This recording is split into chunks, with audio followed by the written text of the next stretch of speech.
Crack! The slap echoed through the luxury car showroom like a gunshot. An old black woman stumbled backward, her hand flying to her face. Blood appeared at the corner of her lip. A plastic grocery bag flew from her hands, its contents scattering across the white marble floor. "I said get out!" Brad screamed, his face twisted with rage. Marcus, the janitor, lunged forward and caught the woman before she hit the ground. "Ma'am, are you okay?" The entire dealership went silent. Customers stared in shock. Salespeople froze. Brad pointed a shaking finger at them, his voice high and panicked. "She was reaching into a bag. I thought she had a weapon." Marcus looked down at what spilled from the bag. A wallet, a thick stack of $100 bills, a black American Express card. "A weapon!" Marcus's voice shook with anger. "She was reaching for her wallet." The old woman straightened up slowly. She touched her bleeding lip with 2 fingers, looked at the red stain on her fingertips, then stared directly at Brad. Her voice was deadly calm. "Young man, do you know who I am?" Brad's nervous laugh died in his throat as the woman pulled out her phone. "Want to see what happens next? Smash that like button and subscribe. You won't believe how this ends." 6 hours earlier, Marcus Johnson pushed his mop across the showroom floor of Elite Luxury Motors, back and forth, back and forth. He was exhausted. 2 jobs every single day, this one and stocking shelves at night, all to keep his family fed. His phone buzzed, a text from his wife, Keisha. "Baby, did you eat? Love you." Marcus typed back, "I'm good. Tell Jasmine I'll help with homework tonight." The showroom was massive, white floors, glass walls, and cars that cost more than he'd make in 10 years. Porsches, Mercedes, BMWs. The front door opened. Brad Whitmore walked in, loud and confident, expensive navy suit, shoes that probably cost $2,000. "Morning, Marcus," Brad called out, eyes on his phone. "Good morning, Mr. Whitmore." Brad walked straight through the section Marcus had just mopped. His shoes left dirty tracks across the clean floor. "Sir, the floor's still wet." "Oops, my bad, buddy." His smile didn't reach his eyes. "Looks like you got more work to do. That's what they paid you for, right?" Marcus stood there, dripping. His hands gripped the mop handle so tight his knuckles went white. He thought about Jasmine's shoes with the holes in them, about Keisha working double shifts at the daycare.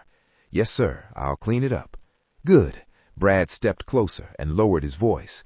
"Listen, this place better be spotless today. We've got important people coming, real VIPs. Not just anyone can walk in here, you understand?" He patted Marcus's shoulder hard. "If it's not perfect, Henderson's gonna hear it's your fault, and we both know you need this job more than it needs you." The threat was crystal clear. Marcus counted to 10 in his head, then picked up the bucket and started over. An hour later, Mr. Henderson gathered everyone for a meeting. He was already sweating through his shirt, even though it was only 8 a.m. "Everyone, listen up. Corporate just informed me there's a secret shopper making rounds today." The salespeople started whispering excitedly. "If we pass this evaluation, everyone gets a $5,000 bonus." Henderson wiped his forehead. "But if we fail, there will be serious consequences. So I need everyone treating every single customer like they're a millionaire, because they might be." Brad yawned loudly. "Henderson, come on. I've been doing this 10 years. I can tell who's got money and who's just window shopping from across the parking lot." "That's exactly the attitude that's going to get us in trouble." Henderson pointed at him. "The secret shopper could look like anyone, young, old, dressed casual." Yeah, be nice to everybody, got it." Brad waved dismissively. "Can we get back to actual work now? I've got real commissions to close." Henderson looked like he wanted to argue, but just sighed.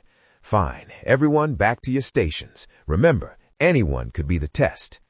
20 minutes later, a young black couple walked in, both wearing jeans and hoodies. The man approached Brad politely. "Excuse me, we saw the Audi Q5 in the window. We'd like to take a look." Brad glanced up from scrolling Instagram. His eyes scanned them quickly, their casual clothes, their youth. "Yeah, Jennifer handles that model. She's over there." He went right back to his phone. The couple exchanged a look and walked over to Jennifer, who greeted them warmly. 5 minutes later, a white man in a sharp business suit walked through the door. Brad's head snapped up instantly. He practically ran over, nearly knocking into another salesperson. "Good morning, sir. Welcome to Elite Luxury Motors. Brad Whitmore, Senior Sales Consultant." His smile was huge. "What can I show you today? We just got a gorgeous Porsche 911 that would look amazing on you." The man held up a hand. "Actually, I just need to use your restroom. That okay?" Brad's smile froze on his face. "Oh, sure. Back hallway on the left." "Thanks, man." The guy grabbed a free coffee and disappeared. Brad stood there, his smile gone, anger flashing in his eyes. Meanwhile, Jennifer had taken the young couple out for a test drive. They returned 30 minutes later, excited and ready to purchase. They paid $40,000 in cash for the Audi. Brad watched from his desk, his jaw clenched so tight it looked painful. After the couple left, he stormed over to Marcus. He jabbed his finger hard into Marcus's chest. "Why didn't you tell me those people were real buyers?" Marcus blinked in confusion. "What? I don't understand." "Those people who just bought the Audi." Brad's voice was rising. "They had money. You were standing right there by the door. You should have given me a signal."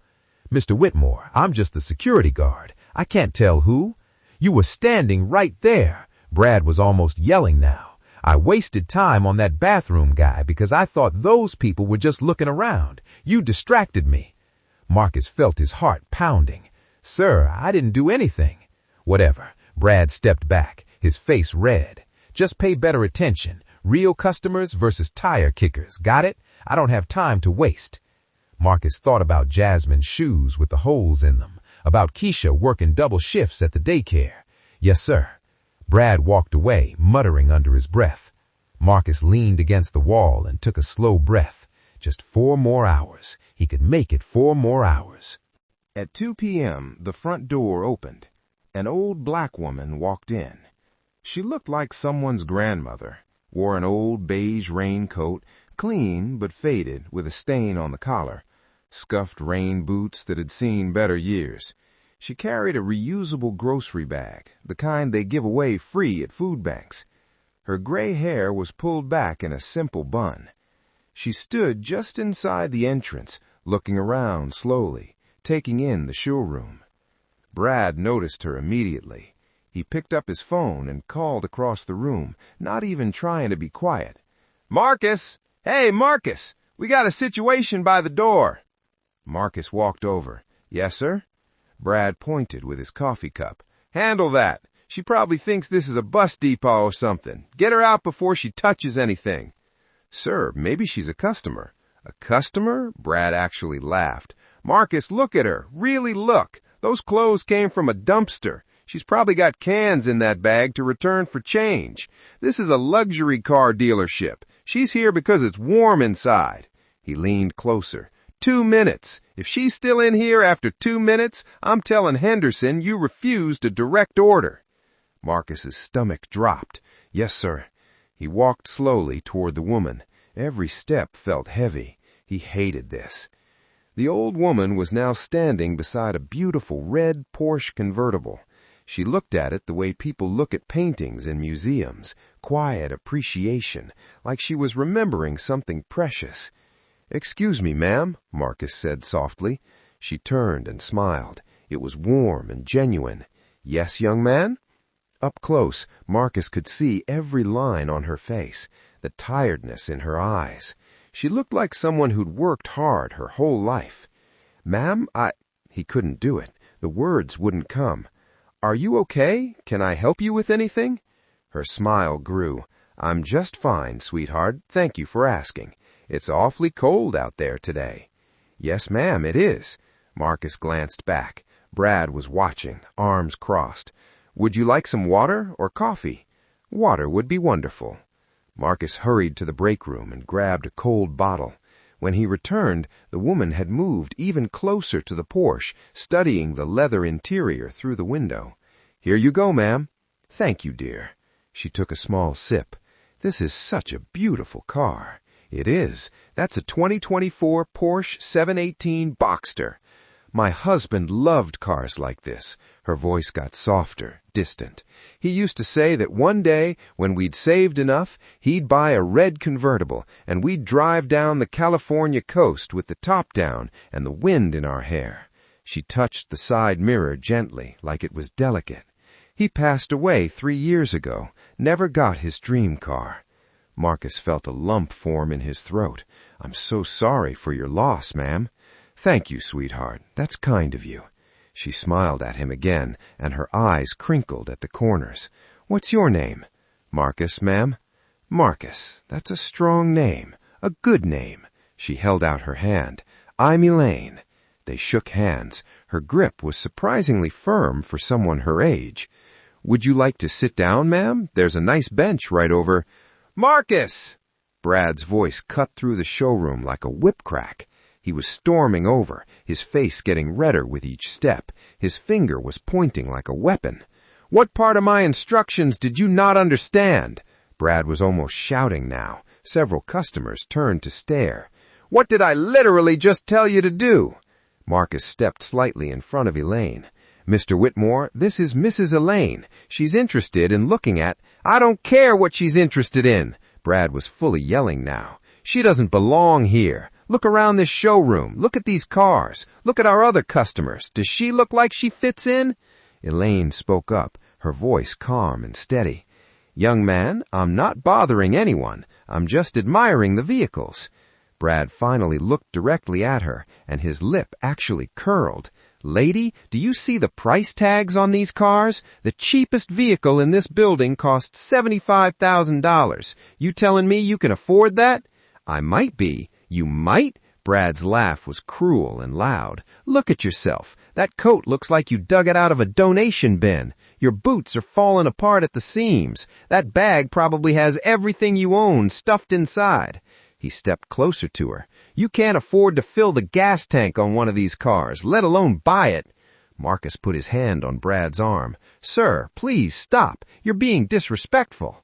Brad shoved his hand away hard. Don't you ever touch me, and don't tell me how to do my job. I've been selling luxury vehicles for 10 years. You've been pushing a mop for 3 months. He turned back to Elaine, his voice dripping with contempt.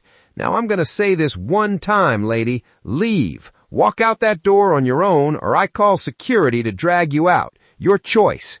Elaine didn't move. She just stood there, looking at him with those calm, tired eyes. Did you hear me? I said move.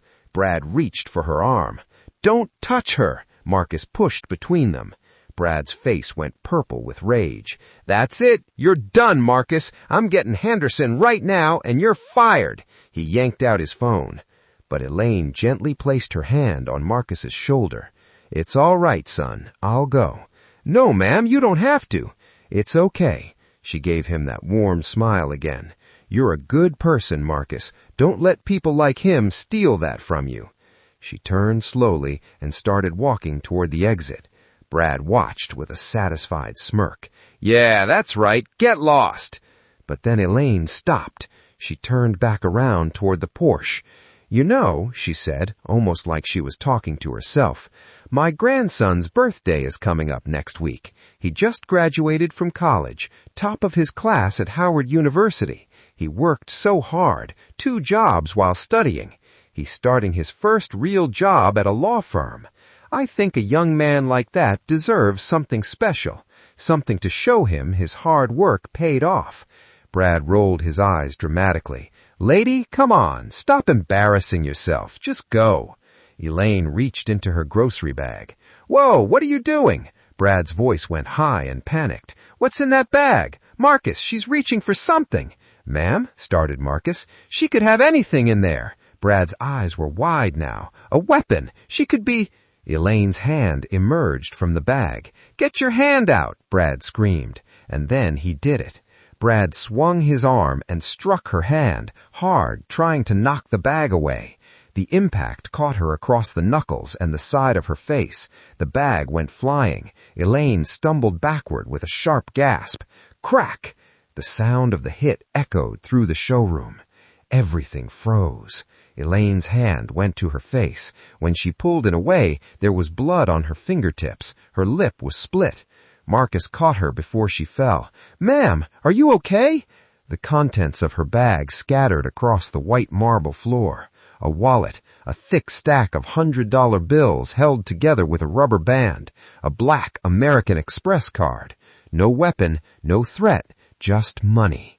Brad stood there, his hand still raised, his chest heaving. His face went from red to white in seconds as he stared at what had fallen from the bag.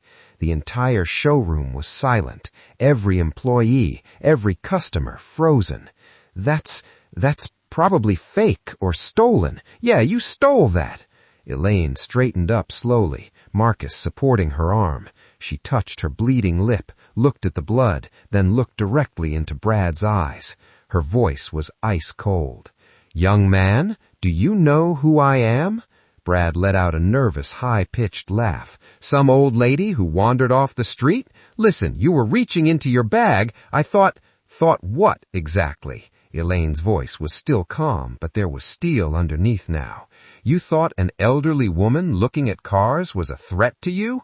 She bent down carefully, picked up her phone from the scattered items, and dialed. Brad watched, his hand starting to shake. "Richard? Yes, it's me. I'm at the downtown location." Her voice was measured, controlled.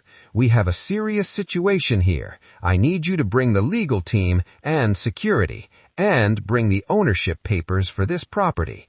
Brad's face went completely white. Elaine hung up and looked around the showroom, at every gleaming car, at every piece of expensive furniture, at every employee staring in shock. Then she looked back at Brad. "You have about 5 minutes to prepare yourself." "Prepare for what?" Brad's voice cracked. "Who are you calling?" Elaine didn't answer. She just stood there, blood still on her lip, staring at him with those tired, knowing eyes. "You won't believe what happens next. Make sure you're subscribed or you'll miss the most satisfying ending ever." 5 long minutes of thick, suffocating silence.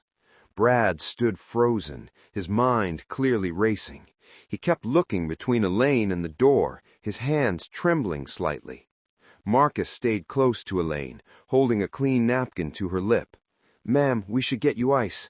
"I'm fine, dear, thank you." Other employees had started gathering, sensing something major was happening. Jennifer approached cautiously. "Is everything all right?" she asked quietly. "It will be," Elaine said with a slight smile. Brad pulled out his phone with shaking hands. He typed frantically, probably texting Mr. Henderson. 2 minutes later, Henderson burst from his office, his face red and confused. "What in the world is going on out here? Brad texted me about an emergency." He stopped dead in his tracks when he saw Elaine. Every drop of color drained from his face. "Oh my God," Henderson whispered. His eyes went wide. "Oh my God! Oh my God! Oh my God!" He actually ran across the showroom. When he reached Elaine, he bowed his head, literally bowed like he was meeting royalty. "Mrs. Holloway, we had no idea you were visiting today. If we'd known, we would have prepared. We would have rolled out." He noticed the blood on her lip, and his face went gray. "What happened? Who did this?" "Mrs. Holloway?" Brad's voice was barely a whisper. "Who's Mrs. Holloway?" Henderson spun on him, and Marcus had never seen the manager look so angry, so terrified. "You absolute fool!" Henderson's voice cracked. "This is Elaine Holloway. She owns this dealership. She owns all 37 of our dealerships across 6 states. She owns the Holloway Automotive Group, the entire company." The words hit Brad like a physical blow. He actually staggered backward. Marcus felt like his brain had short-circuited. "No," Brad said, shaking his head. "No, that's not. She can't be." "I know exactly what she's wearing, you idiot." Henderson was nearly screaming now. "Mrs. Holloway is famous for visiting our locations unannounced, dressed as a regular customer. It's company legend. Every manager gets a memo about it during training." He turned back to Elaine, his face desperate. "Mrs. Holloway, please, I am so deeply sorry. Whatever happened here, I will fix it immediately." What happened, Elaine said, calmly, dabbing her lip, is that your senior salesman judged me based on my appearance and the color of my skin. He decided I didn't belong in this showroom. He ordered this young man to remove me, she gestured to Marcus, and when I refused to leave, he physically struck me. Henderson looked like he might throw up. He hit you? In front of everyone, Elaine confirmed. Brad found his voice, desperate and panicked. No, it wasn't like that. I was reaching into her bag. I thought she had a weapon. I was protecting the dealership. I was protecting the other customers.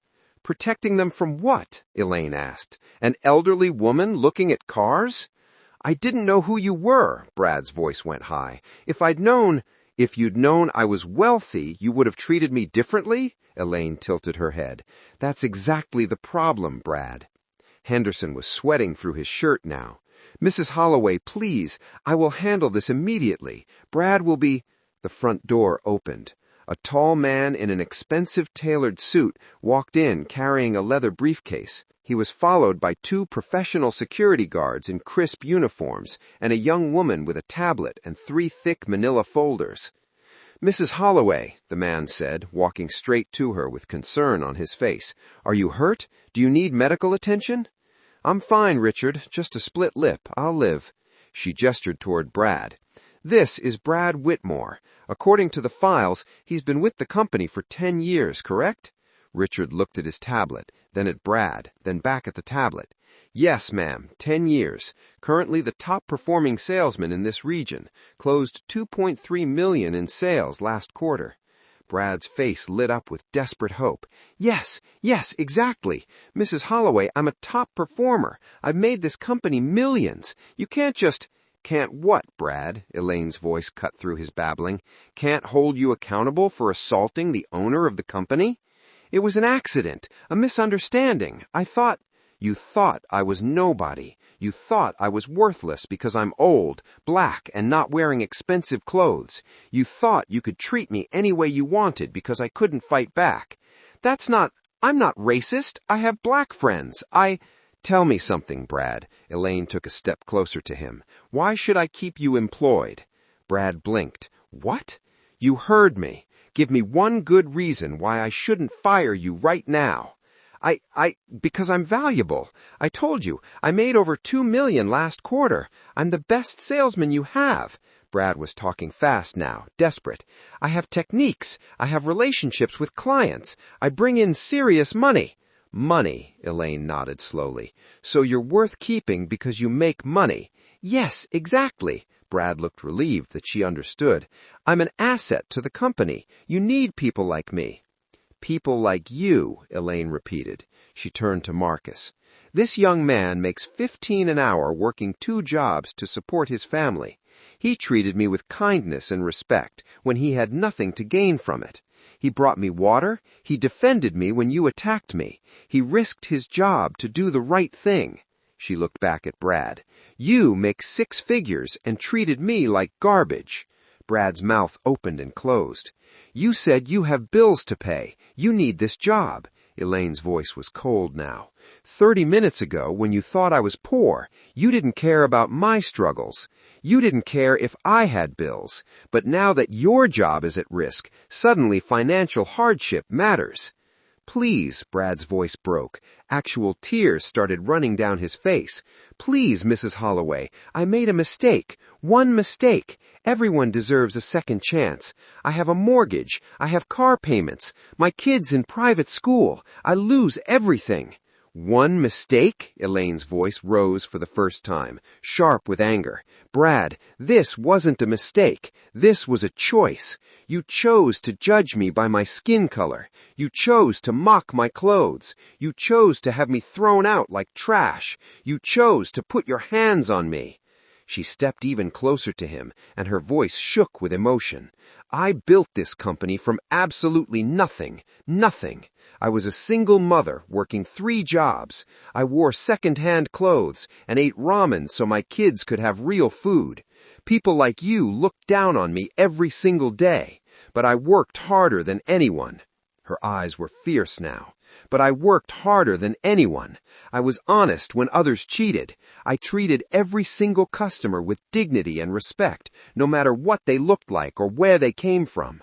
And slowly, over 30 years of blood, sweat, and tears, I built an empire. 37 dealerships, 3,000 employees, and I did it while staying true to my values.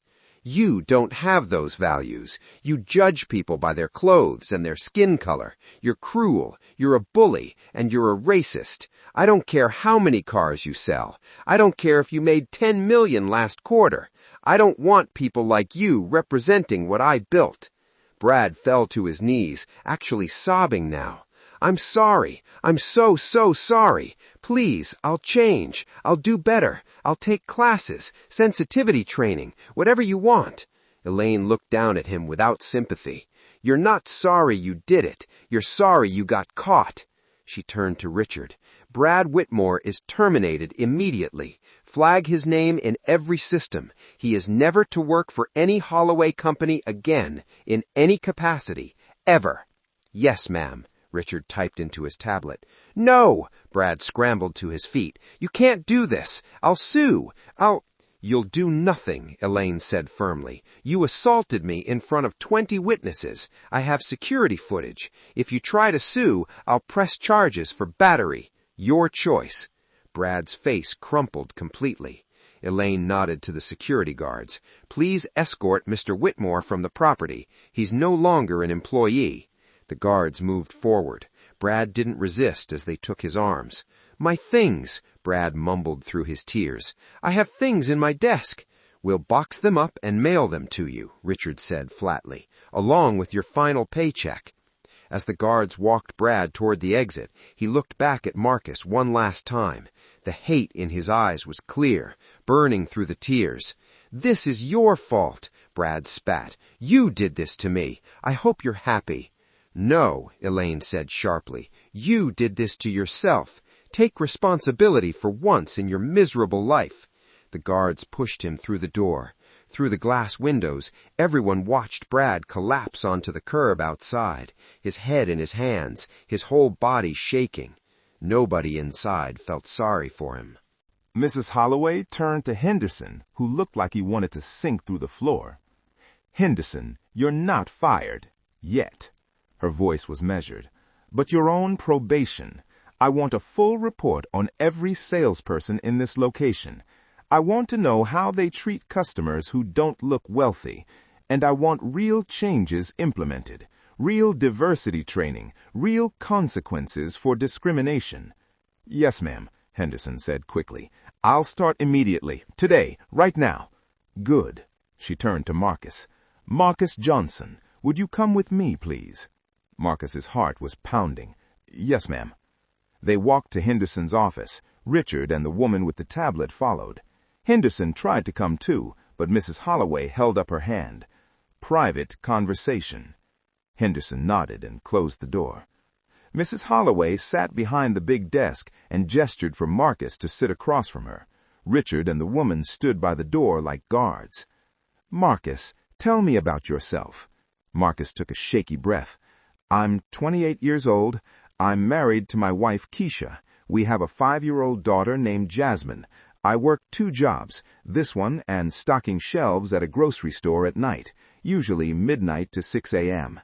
Mrs. Holloway winced. That sounds exhausting. It is, Marcus admitted, but we need the money. We're behind on our electric bill.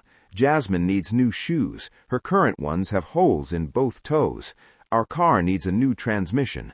My wife works too, at a daycare center, but... He looked down. It's never quite enough. We're just trying to stay afloat. What did you do before these jobs? Marcus's voice got quieter.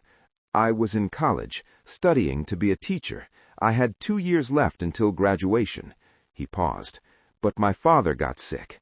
Pancreatic cancer. The medical bills were too much. I had to drop out and work full-time to help my mom pay for his treatment. His voice cracked slightly. He passed away 2 years ago. I've been working ever since to pay off what we still owe the hospital. Mrs. Holloway was quiet for a moment. I'm very sorry for your loss. Thank you, ma'am. Did you want to go back to school? Finish your degree? Marcus looked up, surprised by the question. More than anything, I love kids. I love teaching. I used to volunteer at my daughter's daycare before I took the night job. I miss it. He shook his head. But I can't afford tuition now. Maybe someday, when Jasmine's older, and we've saved enough. Maybe then. Marcus, let me ask you something. Mrs. Holloway leaned forward. You knew Brad could get you fired. You knew you desperately needed this job, but you still stood up to him. You still defended me. Why? Marcus thought carefully before answering. Because what he was doing was wrong, and I couldn't just stand there and watch someone be treated like that. It didn't matter if it cost me my job. He looked directly at Mrs. Holloway. My mama raised me to believe that your character shows in how you treat people who can't do anything for you, people who can't help you back. That's when your true self comes out. Mrs. Holloway smiled for the first time since the incident. Your mother sounds like a very wise woman. She's the strongest person I know. Marcus, I want to offer you something. Mrs. Holloway nodded at Richard, who opened his briefcase and pulled out a folder. I need good people in my company, people with real integrity, people who do the right thing even when it's hard, even when it costs them. Richard handed the folder to Mrs. Holloway, who slid it across the desk to Marcus. This is a contract for our management trainee program. You'd start at $75,000 per year with full benefits, health insurance for you, your wife, and your daughter, dental, vision. The training program lasts 1 year. After that, if you perform well, and I think you will, you'll be promoted to assistant general manager at one of our locations. That position pays $95,000. Marcus stared at the paper. The numbers looked fake, like a joke. $75,000? Plus quarterly performance bonuses. Last year, our trainees averaged an additional $8,000 in bonuses. Mrs. Holloway wasn't done. And here's the other thing. The company will pay you to finish your degree. We have a full education program for employees. We'll cover tuition, books, fees, everything. You can take classes part-time while you work. When you graduate, if you want to stay in automotive management, wonderful. If you want to pursue teaching, we'll write you a letter of recommendation and stay in touch. Marcus's eyes filled with tears. He couldn't stop them. Ma'am, I don't know what to say. This is... Say yes. But I don't have management experience. I've only been mopping floors and watching the door. I don't know how to run a dealership or manage people or... I'll teach you, Mrs. Holloway said firmly. Marcus, do you know what the most important quality in a manager is? It's not knowing about cars. It's not being able to close sales or read a profit and loss statement. Those things I can teach anyone. The most important quality is treating people with dignity and respect. That's something you either have in your heart or you don't. You can't teach it in a training program. She smiled. And you have it, Marcus. I saw it today. That's rare. That's valuable. She stood up and walked around the desk. I've been doing this for 35 years. I've hired thousands of people, and I can spot the good ones. You're one of them. She held out her hand. So what do you say, Marcus Johnson? Will you join my team? Marcus thought about Keisha, about telling her they could finally pay off all their bills, about Jasmine getting new shoes and a whole new wardrobe, and maybe even dance lessons like she'd been begging for, about finishing his degree, about actually building a real career with a future. Yes, he said, his voice breaking with emotion. Yes, ma'am. Thank you. Thank you so much. Welcome to Holloway Automotive Group, Marcus. I have a feeling you're going to do amazing things. Richard stepped forward with a pen. If you'll just sign here, here, and initial here, we'll get everything processed. You can start your new position Monday morning at 9 a.m. Marcus signed the papers with shaking hands. He had to stop twice to wipe his eyes so he could see clearly. When he finished, Mrs. Holloway smiled. One more thing. Richard, the signing bonus. Richard pulled out a white envelope and placed it on the desk. This is a signing bonus of $10,000. Welcome aboard. Marcus picked up the envelope with trembling fingers. He opened it slightly and saw the check inside. $10,000. He could pay the electric bill for the whole year, buy Jasmine new shoes and a whole new wardrobe, fix the car's transmission, pay off 2 of their credit cards, maybe even take Keisha out to a nice dinner for the first time in 3 years. His voice failed him. He tried again. I don't know how to thank you. Keep being exactly who you are, Mrs. Holloway said gently. That's all the thanks I need. Don't let this world make you hard or bitter. Stay kind, Marcus. The world needs more people like you. There was a knock at the door. Henderson poked his head in nervously. Mrs. Holloway, I apologize for interrupting, but there are some customers asking questions about what happened. Of course, we'll be right out. Mrs. Holloway turned to Marcus. Take the rest of the day off. Go home to your family. Tell them the good news. Celebrate. You've earned it. We'll see you Monday morning. Yes, ma'am. Marcus stood up so quickly he almost knocked his chair over. He walked out of the office in a complete daze. Jennifer and the other salespeople watched him pass. Their faces were filled with curiosity. Marcus, Jennifer called out gently, are you okay? What happened in there? Marcus stopped and turned to her. His face broke into the biggest smile. I'm more than okay, Jennifer. I'm perfect. I'm absolutely perfect. He walked to the front door, pushed it open, and stepped outside into the cool afternoon air. Brad was still there, sitting on the curb about 20 feet away.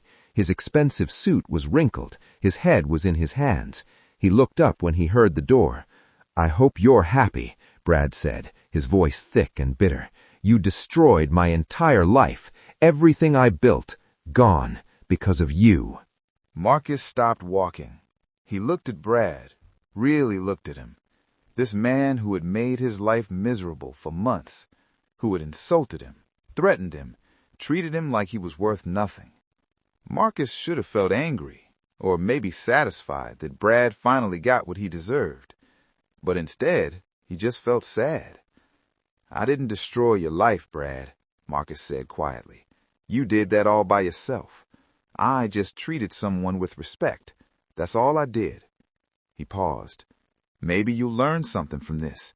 I really hope you do. Brad looked away, saying nothing. Marcus walked past him toward the bus stop at the corner. His phone buzzed. It was Keisha calling. Hey, baby, Marcus answered, his voice thick with emotion. How's your day going?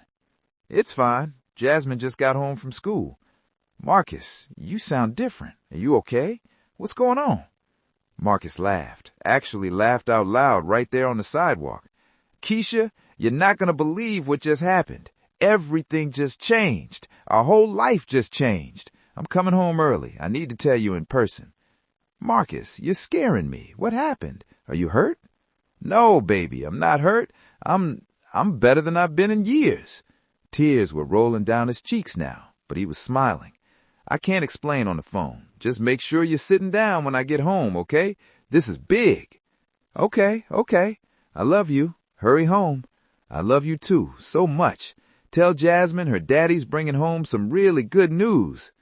He hung up and just stood there at the bus stop, shaking his head in disbelief. A woman waiting nearby gave him a concerned look. You all right, honey? Yes, ma'am, Marcus said, wiping his eyes, but still grinning. I'm better than all right. My whole life just changed. The woman smiled. Well, congratulations, whatever it is. Thank you. The bus pulled up and Marcus climbed on.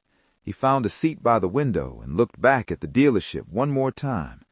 Through the glass windows, he could see Mrs. Holloway talking to the staff. She was pointing, gesturing, probably explaining what had happened, probably reminding them that every customer deserves respect, no matter what they look like. Marcus pulled out his phone. He needed to text his mom. She'd be so proud.